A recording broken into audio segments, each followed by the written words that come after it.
Tokyo Station.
Jadi seperti yang Bapak Ibu lihat ya di sekitar sini itu banyak sekali toko-toko.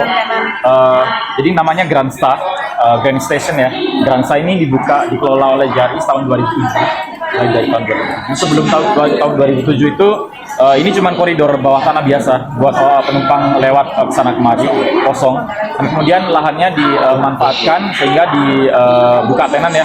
Sekarang ada 200 lebih tenannya. Waktu itu biaya untuk mengembangkannya itu sekitar 10 miliar yen. 10 miliar yen, jadi sekitar 1 triliun rupiah. 10 miliar yen buat mengembangkan ya. Tapi sekarang omsetnya per tahun itu sekitar 2 miliar. Sudah sekitar hampir 20 tahun. Ya mungkin bisa menjadi inspirasi buat PT KAI ini untuk bisa mengembangkan lahan anak perusahaan. Jadi sistemnya JAR East menyewakan lahannya ini ke anak perusahaannya namanya JAR Cross Station. Terus kemudian JAR Cross Station menyewakan lagi ke tenan-tenan yang ada. Terus kemudian cara mereka narik rent fee-nya itu unik. Ada basic rent fee. Basic rent fee ini mereka tenannya harus bayar ya. Dan kemudian ada juga seperti admission fee itu dari berapa persen penjualannya. Sharing fee. Sharing fee. Bukan ya.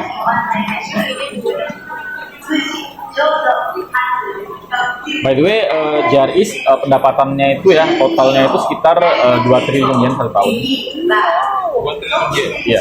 Wah. Terus kemudian 2/3-nya itu dari hasil penjualan tiket. Dari bisnis perkereta apian yaitu 66%. Yang sepertiganya lagi 33% itu non-core. Tanpa ada PSO sama sekali. Oh, KNA ya. Nggak ada PSO. Jadi swasta. Sudah swasta. Terus kemudian yang 66% tadi, yang per kereta apian tadi itu 70%-nya itu dari kereta biasa non Shinkansen ya, dan kemudian 30%-nya itu dari Shinkansen. Yang 70%-nya itu hampir 96% itu di Tokyo dan sekitarnya. Jadi pemerintahnya ada ini nggak? Ada yang kan sekarang udah terpisah, dia udah jadi swasta. Nah, yang pemerintahnya diambil alih siapa? Diserahkan ke siapa operatornya? Nggak ada pemerintah. Metro aja. itu juga sosial. Itu nggak ada. Nggak ada berarti sekarang.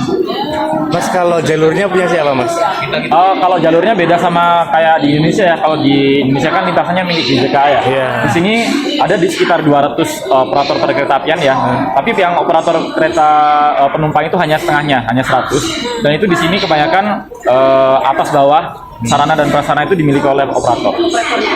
Berarti kayak sewa kayak bandara gitu ya?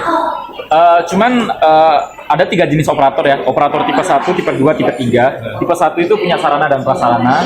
Tipe 2 punya sarana aja, nggak punya prasarana. Tipe 3 yang selain tipe 1 dan tipe 2. Jadi ada seperti salah satu contohnya itu JR Freight, kereta barang ya. Itu dia hanya punya sarana aja. Prasarananya itu JR Freight-nya itu pinjem dari 6 JR. 6 JR ya. Jadi tipe 2 dia. Iya. Ada tax charge-nya juga. Tax. Iya, tax ya. Ada juga operator yang punya prasarana aja, dia nggak punya sarana gitu, hanya nyewakan lintasannya aja. Ada juga seperti itu. Itu yang tipe 3. Jadi yang berkolaborasi tipe 2 dan tipe 3. Pemerintah udah lepas ya. Pemerintah hanya sebagai regulator saja. Iya, jadi dia udah nggak punya Oh, istilahnya, pure regulator ada ya? nggak punya lagi cawe-cawe gitu. Untuk ya dari pajak, Pajak. pajak sama bea lah. Jadi kalau mengembangin jalur, ya buat sendiri. Kalau untuk membuat lintasan baru, iya dari operatornya sendiri. Tapi sekarang jarang sih. Sekarang ada proyek baru dari Haneda Airport ke sini langsung. Ya, itu jadinya 2034 kalau. Itu nggak daerah aja yang buat Jaris.